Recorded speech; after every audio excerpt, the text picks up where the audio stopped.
Hello, welcome to my class again, boys and girls. And as you can tell, I am not present in the school. My orchestra, the middle and upper school orchestra, they're representing us at Greenville, South Carolina on the SESI Music Orchestra and Band Festival.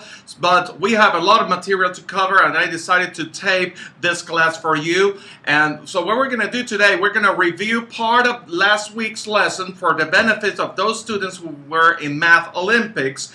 And today we're going to start covering the sharps. So I need you to take notes. You will need to take notes on your staff paper. I'm going to try to do as slow as possible. The good thing about this video format is that I will be posting this lesson on YouTube. And at the end of the class, I will tell you which YouTube channel you will find me, so you can take this class again. If you miss any notes, you can check it again. Okay, so let's get started. We were saying that whenever we see a sheet of music, there are different elements that you will find before you actually see the notes that you're going to play. The first thing you're going to see is, if you can see from the board, you're going to see the clef. Then you see the key signature. Then you see the time signature and the actual notes and measures and so forth. Okay, so we have here the clef, key signature, time signature, and the notes. Now, the clef indicates everything that has to do with the instrument. Are these notes? You see, the clef will give a special meaning to these notes. Are these notes to be played on a violin? Are these notes to be played on a tuba? Are these notes to be played on a trumpet or to be sang? And if it's going to be sang, which human voice? The human voice of a soprano, an alto from a female voice, or a human voice of a tenor, baritone, or bass from a male voice? All of that will be determined by the clef. The next thing you're going to see on the musical sheet, and on the sheet of music, whatever sheet of music you have in your hands, is the key signature.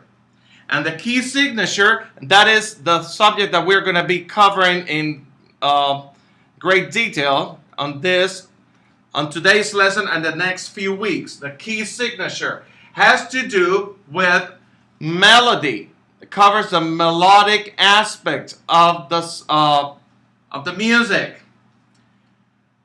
How high the pitch, how low the pitch, which key is the song written on, and we're going to cover all that in detail. Then the time signature, we had a test a few weeks ago on the time signature, and the time signature covers everything that has to do with rhythm.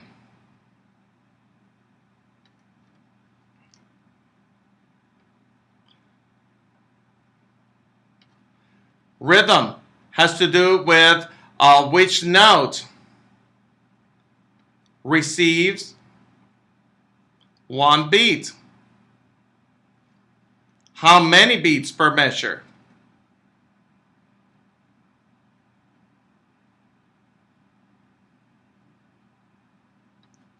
Again, for some of you, this is review from last week. From some others who were in Math Olympics, this is totally new material. So I'm going to get out of the way so you could copy it. But anyhow, on the screen, you're going to see the subtitles with this little note. So I'm going to make sure you should see this well.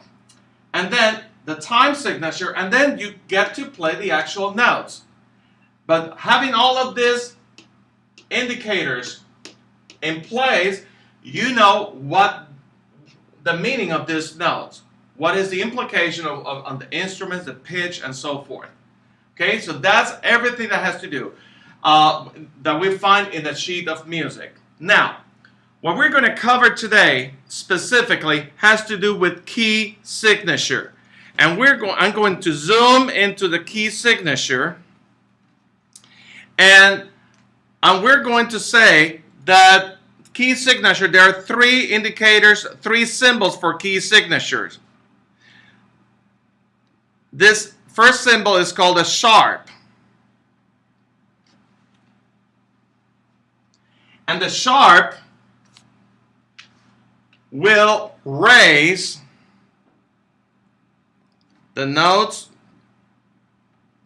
pitch by half a step.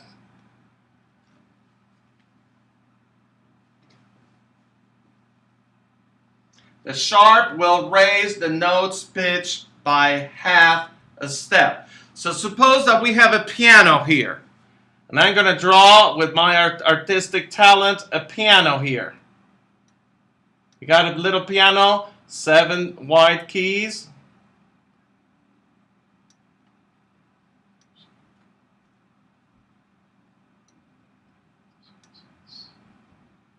Seven white keys. We got some black keys here. That makes it a piano. All right, and then we're playing this note. This is called middle C.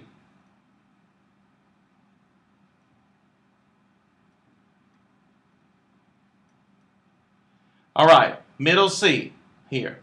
So we said if this C becomes sharp, we're going to raise the note's pitch half a step. Now, we're no longer playing the white key, we play the black key. And this is the way it's supposed to sound on the piano. If this is middle C, now we're going to raise the note's pitch for a half step. It will be black key, C sharp. You notice the difference? This is C natural. And this is C sharp. And then the next white key will be D. And then we will raise the pitch half a step, converting it to D sharp. And so forth.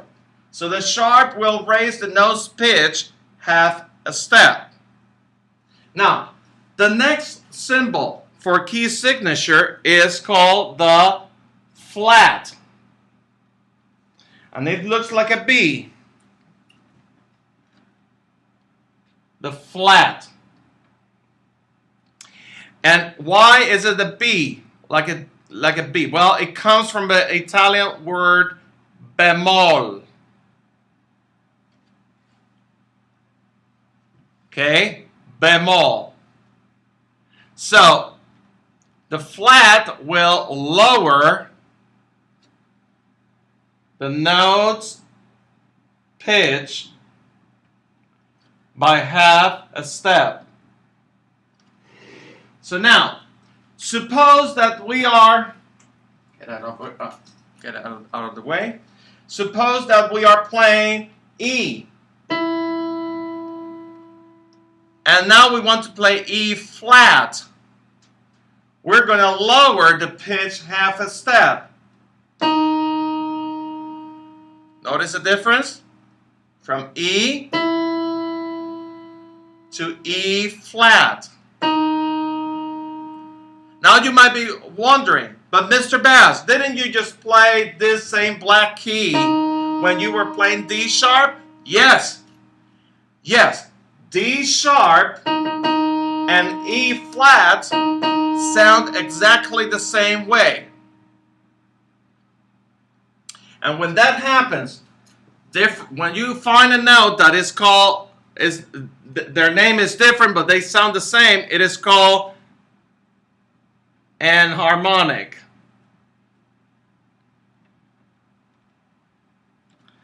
Which means same pitch, different name.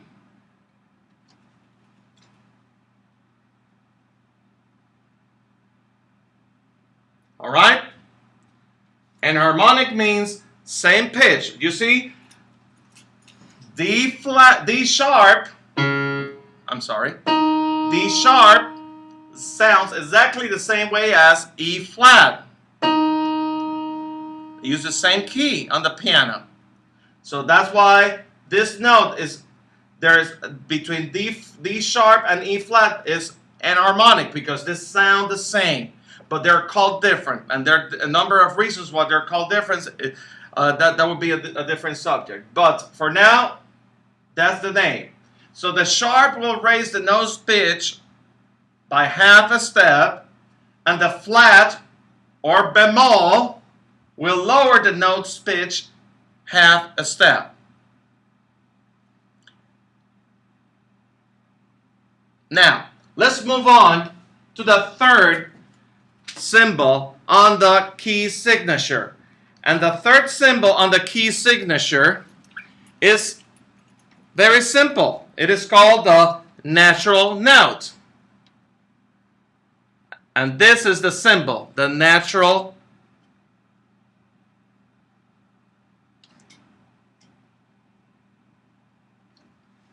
note. And the natural note cancels a sharp or a flat.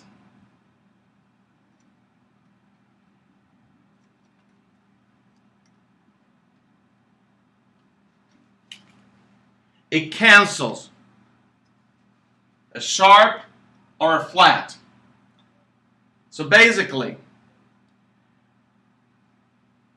let's say that you're reading music from a music sheet, and then on the music sheet you see a key signature that indicates that all F's are going to be sharped. That means the key signature tells you F sharp, which means that all the F's are throughout the song are going to be sharp, because that's the key signature. So all F's are locked into sharp mode because of the key signature. But then you need an F, a specific note F, by the measure number 20 something later on, and it needs to be natural. It cannot be sharped. The only way you can cancel the effect of the sharp is by writing a natural note next to that note.